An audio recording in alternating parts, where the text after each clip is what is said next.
here's an ultimate update here. This should be the end of it, or close to it, where, let's see, where did I leave off last? I mean, did quite a bit since the last time, and I had some issues with this coolant heater tube. Well, ended up getting it out and putting in one of these. Got this from O'Reilly. It's basically got this like nipple here and screw in, put some RTV on there. But tell you how I got that out. So I wasn't gonna get it out, but had issues. Where is it? I don't know where I put it. Oh, here. Sorry, I'm going around in circles here. But yeah, so here was that tube there, and still had to cut it, but it worked out okay because this, oops, I got it screwed in here. But basically, I got this nut to turn, but since this was all connected together and I couldn't turn it off. So what else are you gonna do? You just pretty much had to cut it. So took hacksaw right here and basically cut it there. And then I was able to unscrew it all the way. So yeah, this thing is basically a compression fitting here. This was a 1 1/16, I believe. And ended up just taking a adjustable wrench here. And then to get this out, you know, everyone, like I said, a lot of people say that these break, so I was very nervous about it, but it looked very clean.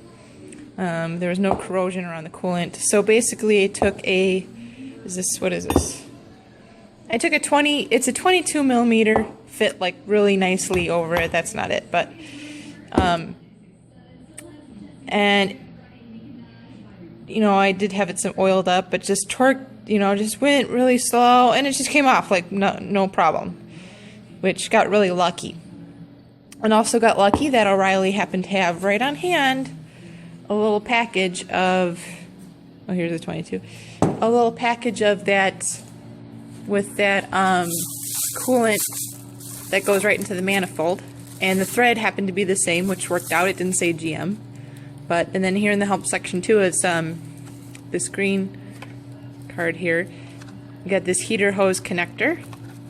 So I'll just use that for the other hose, and then some of this, and the hose clamps. And I think that, you know, I'm sure the reason they put that tube there, the metal one, is because it probably does get fairly hot.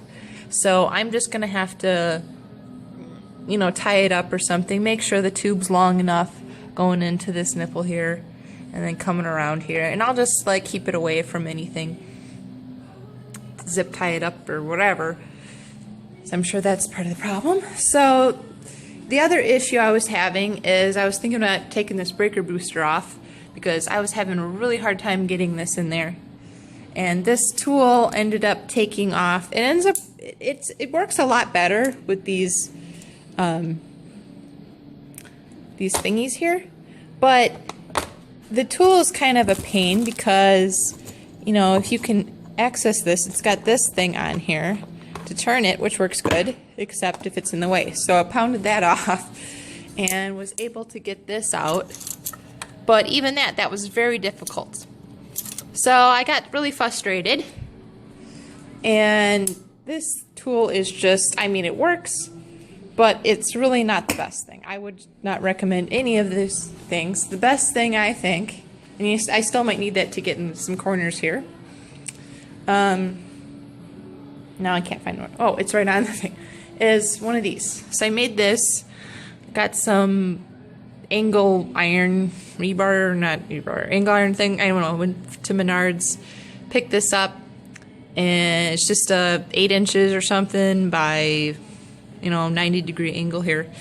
And then this ended up being good. So just made this hole a little bit bigger, and then cut this off with a grinder, and then some Dremel tool and another, drilled it out. And so basically there you go. You just screw this on here, kinda,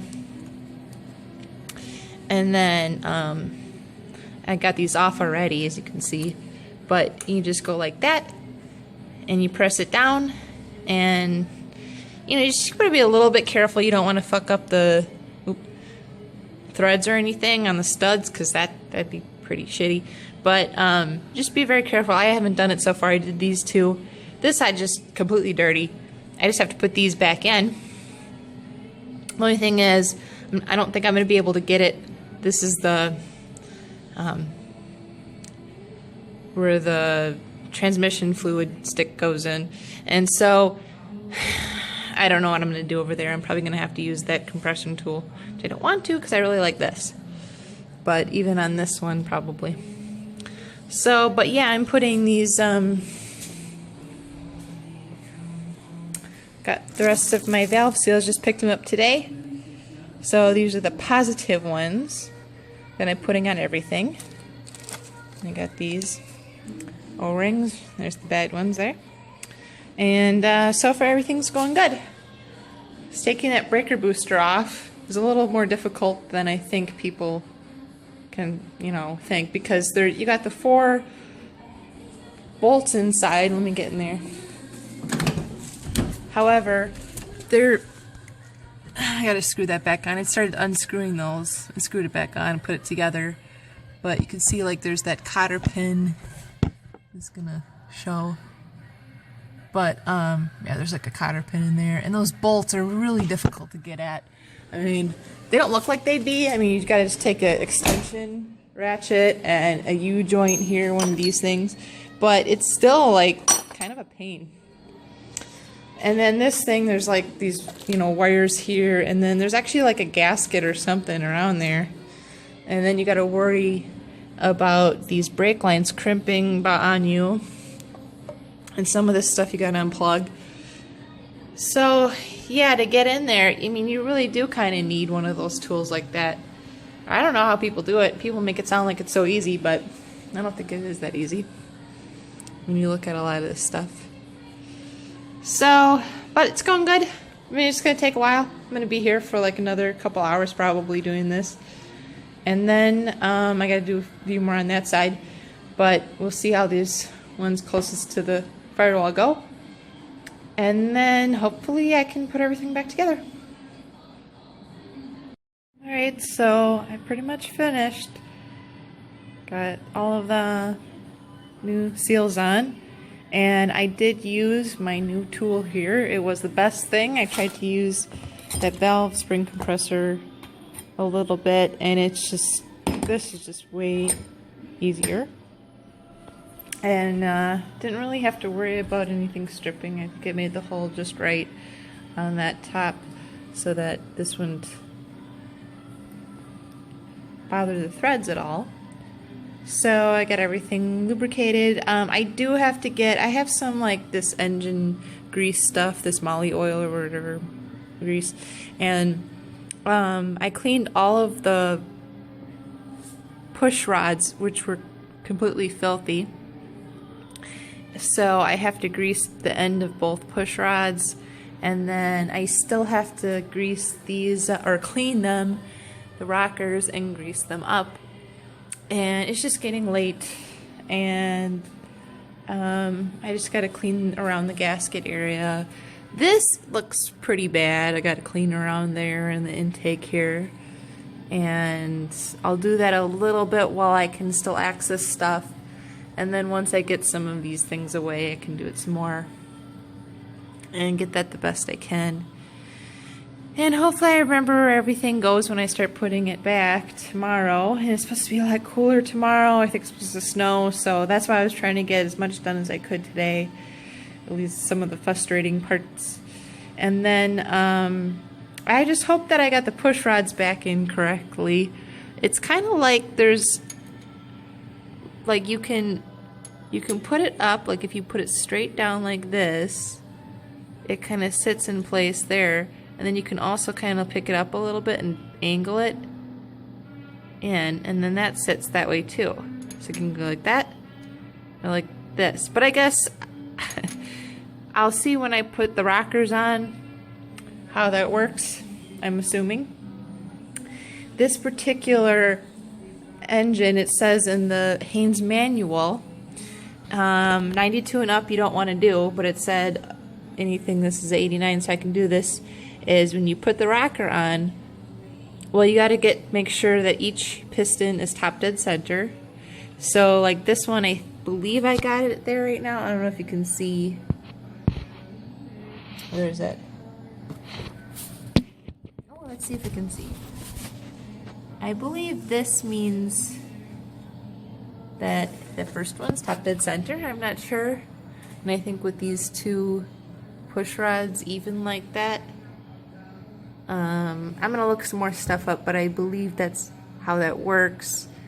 But I'm gonna make sure before I do anything else, so don't take my word for it. And then you put the rocker on. It might need to be higher, I don't know, it just seems like maybe I need to go all, well,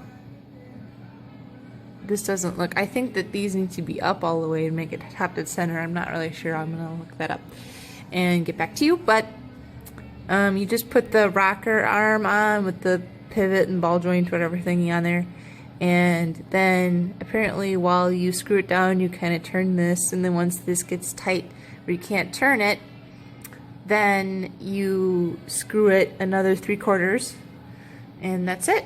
And then you just do both. You do 2 at a time, so you got 1, then you do 6, and 5, 4, 3, 2.